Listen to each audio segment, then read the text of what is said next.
Hello student, welcome to Geographia. আশা করি সকলেই ভালো আছো। আজ আমরা ভৌম জলস্তরের শ্রেণী বিভাগগুলি সম্পর্কে জানব। আগের দিন আমরা ভৌম জলস্তর ও তার বৈশিষ্ট্য নিয়ে আলোচনা করেছিলাম। যদি কেউ সেই আলোচনাটা মিস করে গিয়ে থাকো তবে তাদের জন্য ওপরে আগের দিনের আলোচনার লিঙ্কটা দিয়ে দিচ্ছি, চাইলে দেখে নিতে পারো। এবার আমরা সরাসরি আলোচনায় চলে আসি। প্রথমে আমরা ভৌমজল ধারণকারী স্তর বা অ্যাকুইফার নিয়ে আলোচনা করব। আগের দিন আমি ভৌম জলবাহী স্তরের কথা বলেছিলাম, যেখানে ভৌম জলটা থাকে বা অবস্থান করে সেটাই হচ্ছে ভৌম জলবাহী স্তর। তো প্রবেশ্য শিলাস্তরের নিচে অপ্রবেশ্য শিলাস্তর যদি সমান্তরালভাবে অবস্থান করে তবে প্রবেশ্য শিলাস্তরের মধ্যে দিয়ে জলটা চুইয়ে অভিকর্ষজ টানে নিচের দিকে অপ্রবেশ্য শিলাস্তর পর্যন্ত যায়। এবার নিচে যেহেতু অপ্রবেশ্য শিলাস্তর থাকে সেই জন্য জলটা তার নিচে আর যেতে পারে না, যার ফলে অপ্রবেশ্য শিলাস্তরের ওপরে প্রবেশ্য শিলাস্তরটি ধীরে ধীরে জলপূর্ণ হয়ে ওঠে।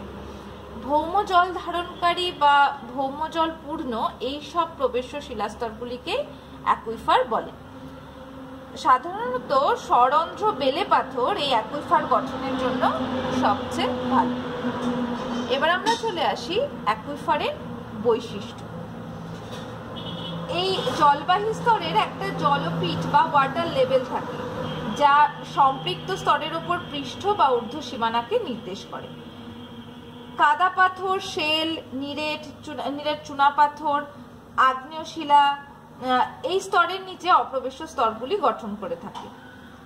জলপীঠের ঢেউ খেলানো আকৃতি ও ঢালের প্রকৃতির ওপর নির্ভর করেই জলের পরিপূরণ, ক্ষরণ ইত্যাদি নির্ভর করে। মুক্ত অ্যাকুইফার একটা স্থায়ী জলতল থাকে, যার নিচে কিন্তু জলের হ্রাস কখনো ঘটে না। এক্ষেত্রে জলপীঠ বা জলতল ওঠানামা করতে পারে, তবে তা নির্ভর করে ক্ষরণ আর পরিপূরণের পরিমাণের ওপরে। এবার আমরা চলে আসবো সব থেকে গুরুত্বপূর্ণ অংশ, অ্যাকুইফারের শ্রেণী বিভাগের ওপর। অ্যাকুইফারকে দেখো এখানে আমরা 6টা শ্রেণীতে ভাগ করে আলোচনা করছি। আবদ্ধ অ্যাকুইফার, মুক্ত অ্যাকুইফার, উচ্চাসীন অ্যাকুইফার, অ্যাকুইটার্ড, অ্যাকুইক্লুড আর অ্যাকুইফিউজ। এখানে আমি তোমাদের একটা ছবির মাধ্যমে বিষয়টাকে দেখানোর চেষ্টা করছি।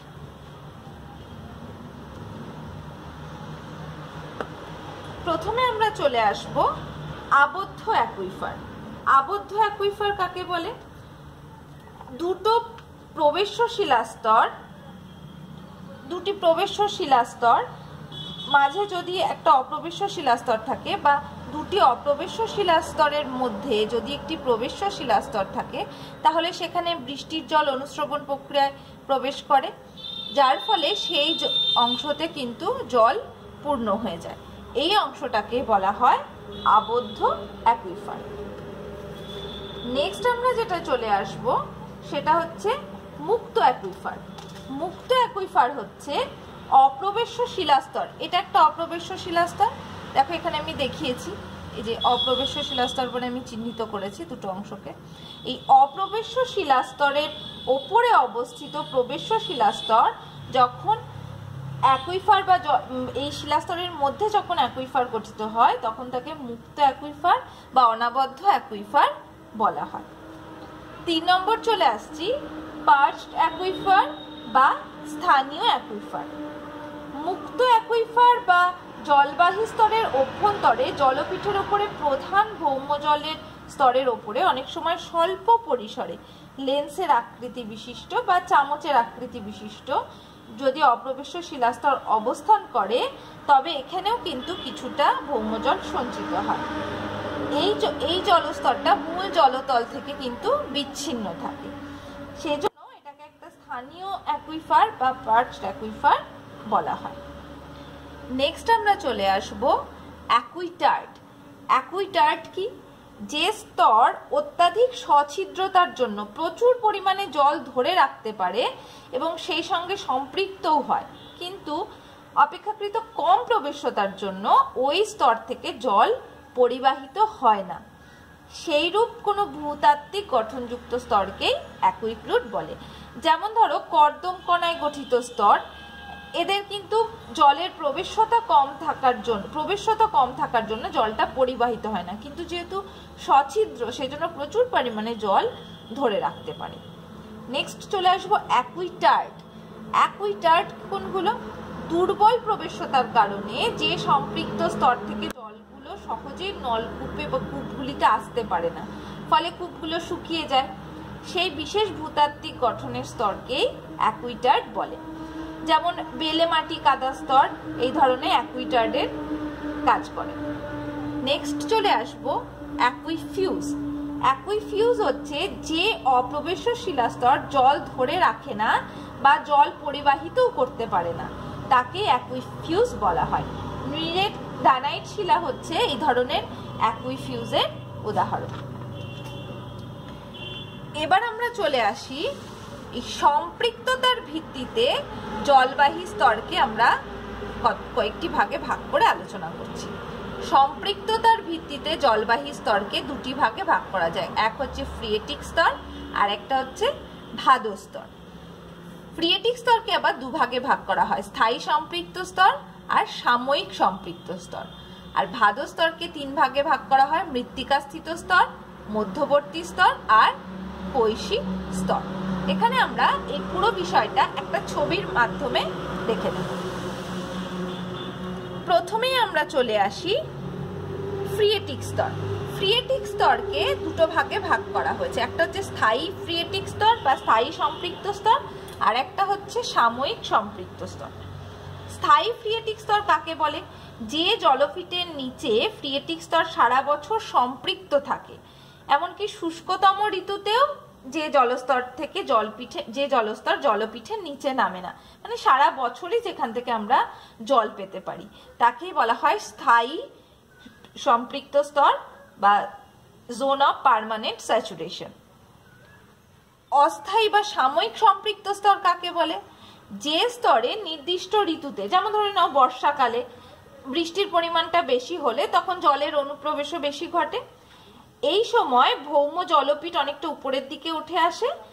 এইরকম যখন উপরের দিকে উঠে আসে তখন এই স্তরটা সম্পৃক্ত হয়, সেই জন্য এটাকে সাময়িক সম্পৃক্ত স্তর বলে। যদি আমরা নলকূপ খনন করি এবং সেই নলকূপটা যদি এই সাময়িক সম্পৃক্ত স্তর পর্যন্ত থাকে, তাহলে কিন্তু শুষ্ক ঋতুতে জল পাওয়া যাবে না, কিন্তু নলটা যদি আমাদের স্থায়ী সম্পৃক্ত স্তর অবধি যায় তাহলে কিন্তু সারা বছরই সেখান থেকে জল পাওয়া যাবে।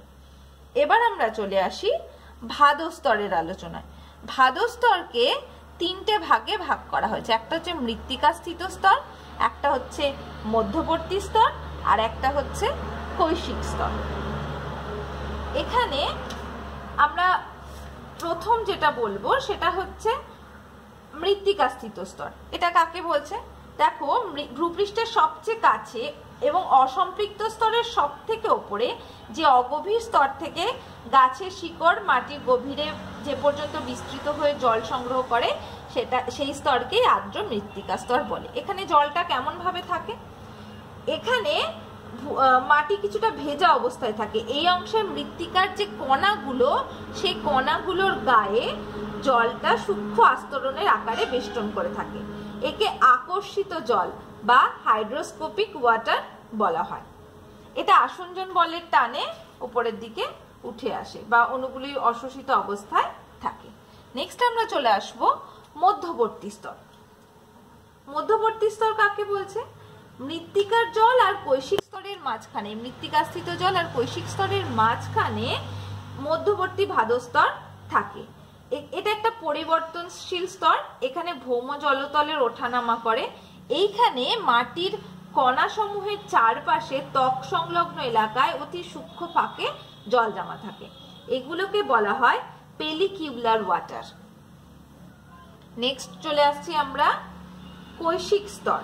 কৈশিক স্তর কাকে বলা হয়? কৈশিক স্তর হচ্ছে মৃত্তিকার রন্ধ্রগুলো চুলের মতো সরু সরু নলের দ্বারা যুক্ত থাকে, এগুলোকে কৈশিক নল বলা হয়। এই পৃষ্ঠটান যখন বেড়ে যায় বা সারফেস টেনশন যখন বাড়ে, তখন এই ভৌম জলপীঠ থেকে জল ওই নল দিয়ে উপরের দিকে উঠে আসে আর মাটির প্রত্যেকটি কণাকে বেষ্টন করে তাদের গায়ে লেগে থাকে, এই জলকেই বলা হয় কৈশিক স্তর। এই জলকে বলা হয় কৈশিক জল, আর এই স্তরটাকে বলা হয় কৈশিক স্তর। এবার আমরা চলে আসব ভৌম জলের সংবহনের কথায়। ভৌম জল সংবহনকে আমরা এখানে তিনটি কাজের মাধ্যমে দেখিয়েছি। এক হচ্ছে পূরণ, এক হচ্ছে পরিবহন বা সঞ্চালন, আর একটা হচ্ছে ক্ষরণ। প্রথমে রিচার্জ হচ্ছে, তারপরে সেটা ট্রান্সফার হচ্ছে, ট্রান্সফার হওয়ার সঙ্গে সঙ্গে ডিসচার্জ হচ্ছে। এখানে তিনটে পর্যায়ের মাধ্যমে পুরো বিষয়টা ঘটে থাকে। বৃষ্টিপাত আর তুষারগলা জলের দ্বারা ভৌম জলের ভান্ডার পূরণ হয়, অর্থাৎ রিচার্জ হয়। বর্ষা ঋতুতে জল পূরণের মাত্রাটা অনেকটা বেশি থাকে। জলের পরিবহন বা সঞ্চালন নির্ভর করে জলের উদক পরিবাহিতা মানে কন্ডাক্টিভিটি এবং তার অবক্রমের উপরে। পরিবাহিতার মাত্রা আবার নির্ভর করে শিলার সছিদ্রতা আর প্রবেশতার উপরে। শিলার সছিদ্রতা এবং প্রবেশতা কি তোমরা আগের দিন কিন্তু জেনেছো এটা। আর ভৌম জলের ক্ষরণ বা ডিসচার্জটা নির্ভর করে অনুস্রাবণ আর প্রস্রবণের মাধ্যমে হয়ে থাকে। তবে কিছু কিছু ক্ষেত্রে জল চুইয়েও খরিত হয়। প্রস্রবণের মাধ্যমে জলের ক্ষরণের পরিমাণটা সব থেকে বেশি, সেই জন্য ভূপৃষ্ঠে বিভিন্ন ধরনের প্রস্রবণ দেখা যায়। এবার আমরা চলে আসব প্রস্রবণের আলোচনায়। প্রস্রবণ বা স্প্রিং, যাকে আমরা সাধারণত চলতি ভাষায় ঝর্ণা বলে থাকি। তো এই ঝর্ণা বা স্প্রিং কাকে বলে? ভূগর্ভের সঞ্চিত জল ভূত্বকের কোনো ছিদ্র বা ফাটলের মধ্য দিয়ে স্বাভাবিক উপায়ে ভূপৃষ্ঠে নির্গত হলে তাকে প্রস্রবণ বা ঝর্ণা বলা হয়। প্রস্রবণের উৎপত্তি নির্ভর করে কয়েকটা বিষয়ের উপর, যেমন হচ্ছে শিলাস্তরের প্রকৃতি, অপ্রবেশ্য বা প্রবেশ্য শিলাস্তরের পারস্পরিক অবস্থান, ভূমির ঢাল, ভৌম জলের চাপ, অধঃক্ষেপণের পরিমাণ ইত্যাদির উপরে। এখানে আরেকটা জিনিস বলে রাখি, প্রস্রবণ রেখা। প্রস্রবণ রেখা কাকে বলে? প্রস্রবণগুলি সাধারণত বিক্ষিপ্তভাবে অবস্থান করে। অনেক সময় কোনো একটি বিশেষ রেখা বা ফাটল বরাবর অনেকগুলি প্রস্রবণ পাশাপাশি অবস্থান করে। এই রেখাকে প্রস্রবণ রেখা বলে। যেমন মার্কিন যুক্তরাষ্ট্রের অ্যাপালেশিয়ান পর্বতের পূর্বাংশের প্রপাত রেখা, পারস্য উপসাগরের পশ্চিম সৈকত ভূমি এই ধরনের প্রস্রবণ রেখার উদাহরণ। ভারতেও কিন্তু এরকম প্রস্রবণ রেখা দেখা যায়, যেমন উত্তরাঞ্চলের কুমায়ুন হিমালয়ের পাদদেশীয় অঞ্চলে, তারপর মহারাষ্ট্রের পশ্চিমঘাট পর্বতের পশ্চিম অংশের কোঙ্কণ উপকূলে প্রভৃতি জায়গায় এরকম প্রস্রবণ রেখা দেখতে পাওয়া যায়। এবার আমরা চলে আসব প্রস্রবণের শ্রেণী বিভাগে।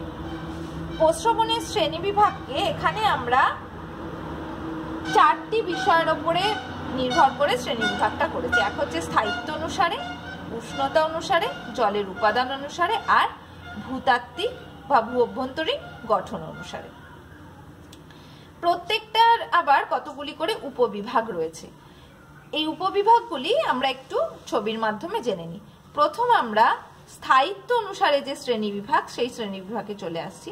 স্থায়িত্ব অনুসারে প্রস্রবণকে দুটো ভাগে ভাগ করা হয়। একটা হচ্ছে অবিরাম প্রস্রবণ আর একটা হচ্ছে সবিরাম প্রস্রবণ। অবিরাম প্রস্রবণ হচ্ছে যেখান থেকে সারা বছর জল পাওয়া যায়। যেমন ধরো, এটা একটা ছবিটাকে একটু দেখলে বুঝতে পারবে, এটা হচ্ছে একটা প্রবেশ্য শিলাস্তর, এটা হচ্ছে অপ্রবেশ্য শিলাস্তর। এর মাঝখানে স্থায়ী সম্পৃক্ত স্তর রয়েছে। স্থায়ী সম্পৃক্ত স্তর মানে সারা বছর এখানে জল থাকবে। বৃষ্টিপাত আর অনুস্রবণ প্রক্রিয়ার মাধ্যমে জলটা পূর্ণ হচ্ছে, অর্থাৎ রিচার্জ হচ্ছে। আর এইখানে যদি এই অপ্রবেশ্য শিলাস্তর আর স্থায়ী সম্পৃক্ত স্তরের মাঝে কোনো ফাটল বা রন্ধ্র বরাবর যদি প্রস্রবণ থাকে, তখন সেটা হবে অবিরাম প্রস্রবণ, অর্থাৎ সারা বছর এখান থেকে জল নির্গত হবে। যেমন এই ধরনের প্রস্রবণ ভারতে দেখা যায় দেরাদুনের রাজপুর অঞ্চলে, সহস্রধারা, মুসৌরিতে দেখতে পাওয়া যায়। এবার আমরা চলে আসছি সবিরাম প্রস্রবণের আলোচনায়। সবিরাম প্রস্রবণ দেখো, এখানে অপ্রবেশ্য আর প্রবেশ্য শিলাস্তরের মাঝে স্থায়ী সম্পৃক্ত স্তর আছে, কিন্তু প্রস্রবণের অবস্থানটা হচ্ছে স্থায়ী সম্পৃক্ত স্তরের একদম ঊর্ধ্ব সীমায়। অর্থাৎ বছরের কোনো সময় যদি জলের পরিমাণ একটু কম হয়ে যায়, তাহলে কিন্তু এই প্রস্রবণ থেকে আর জল পাওয়া যায় না। এখানে কেবলমাত্র বর্ষাকালেই জল নির্গত হয়, বা যখন একদম এই পর্যন্ত স্থায়ী সম্পৃক্ত স্তরের জল একদম পরিপূর্ণ হয় তখনই কিন্তু এই প্রস্রবণ থেকে জল নির্গত হতে দেখা যায়। এরকম প্রস্রবণ দেখা যায় ঝাড়খণ্ডের লুপুঙ্গুটু প্রস্রবণ, এরকম একটা প্রস্রবণের উদাহরণ। এবার চলে আসছি উষ্ণতা অনুসারে শ্রেণী বিভাগ। এখানে দুটো ভাগে ভাগ করা হয়, একটা হচ্ছে শীতল প্রস্রবণ বা স্বাভাবিক প্রস্রবণ, আর একটা হচ্ছে উষ্ণ প্রস্রবণ।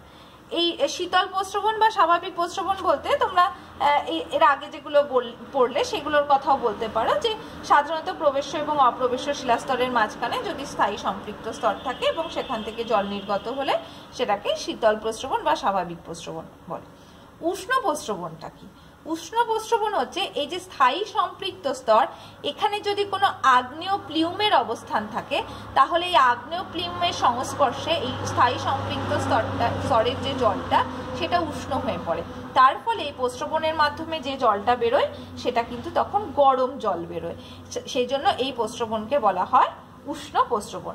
যেমন পশ্চিমবঙ্গের বক্রেশ্বর, তারপর হচ্ছে হিমাচল প্রদেশে সিমলার নিকট তাতাপানি মণিকরণ প্রস্রবণ, এগুলো হচ্ছে এই উষ্ণ প্রস্রবণের উদাহরণ।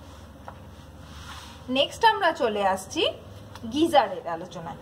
গিজারটা কি? গিজার হচ্ছে যেসব উষ্ণ প্রস্রবণ জল আর বাষ্প নিয়মিতভাবে কিছুক্ষণ অন্তর অন্তর, কয়েক মিনিটও হতে পারে কয়েক ঘন্টাও হতে পারে, উঁচু স্তম্ভের আকারে বড় ফোয়ারার আকারে সশব্দে নির্গত হয় তাকেই বলছে গিজার। এই গিজার শব্দটা একটা আইরিশ শব্দ যার অর্থ গর্জন, অর্থাৎ এই জলটা যখন নির্গত হয় তখন গর্জন করে নির্গত হয়। আমেরিকার যুক্তরাষ্ট্রের পশ্চিমের পার্বত্য অঞ্চলে অবস্থিত ইয়েলোস্টোন ন্যাশনাল পার্কের ওল্ড ফেথফুল হচ্ছে পৃথিবীর একটা বিখ্যাত গিজার। এবার আমরা চলে আসি জলের উপাদান অনুসারে শ্রেণীবিভাগ। এখানে দেখো দুটো ভাগে ভাগ করা হচ্ছে, একটা হচ্ছে স্বাদু জলের প্রস্রবণ আর একটা হচ্ছে খনিজ প্রস্রবণ। স্বাদু জলের প্রস্রবণ হচ্ছে যখন এই যে এই সম্পৃক্ত স্তরগুলো সাধারণত প্রবেশ্য এবং অপ্রবেশ্য শিলাস্তরের মাঝে অবস্থান করছে, সেখানে কোনো রকম খনিজের অনুপ্রবেশ করছে না, সেখানে যে প্রস্রবণটা দেখা যায় সেটাই হচ্ছে স্বাদু জলের প্রস্রবণ। আর খনিজ প্রস্রবণ হচ্ছে এই স্থায়ী সম্পৃক্ত স্তরের সংস্পর্শে যদি কোনো খনিজ স্তর থাকে তাহলে সেখানে যে প্রস্রবণটা তৈরি হবে সেখানে যে জলটা বেরোবে সেটা কিন্তু খনিজ সম্পূর্ণ বা খনিজপূর্ণ জল বেরোবে। এই ধরনের জলকেই বলা হয় খনিজ প্রস্রবণ। নেক্সট আমরা চলে আসছি ভূতাত্ত্বিক গঠন অনুসারে শ্রেণীবিভাগ। ভূতাত্ত্বিক গঠন অনুসারে প্রস্রবণকে দেখো এখানে কয়েকটা ভাগে ভাগ করা আছে। প্রথম আমরা বলবো সমান্তরাল প্রস্রবণ। এটা আমি আর ছবির মাধ্যমে দেখাইনি, এটা খুবই সহজ বিষয়। সেটা হচ্ছে যখন প্রবেশ্য এবং অপ্রবেশ্য শিলাস্তর সমান্তরাল ভাবে অবস্থান করে তখন অপ্রবেশ্য শিলাস্তর আর প্রবেশ্য শিলাস্তরের মিলনস্থলের মধ্যে দিয়ে যদি জল নির্গত হয় তাকে সমান্তরাল প্রস্রবণ বলে। ভৃগুতট পাদদেশ প্রস্রবণ, এটা হচ্ছে ভৃগুতট বা স্কার্ফ ফুট যেগুলো, সেখানে যদি চুনাপাথর বা চক দিয়ে গঠিত অঞ্চলে প্রবেশ্য আর অপ্রবেশ্য শিলার সংযোগস্থল যদি উন্মুক্ত হয় তখন যে প্রস্রবণের সৃষ্টি হয় তাকেই ভৃগুতট পাদদেশ প্রস্রবণ বলে। নেক্সট আমরা চলে আসবো নতি ঢাল প্রস্রবণ বা ডিপ স্লোপ স্প্রিং। এটা কাকে বলছে? প্রবেশ্য আর অপ্রবেশ্য শিলাস্তরের সংযোগস্থল যদি কোনো নতি ঢাল বরাবর উন্মুক্ত হয় তখন তাকে নতি ঢাল প্রস্রবণ বলা হয়।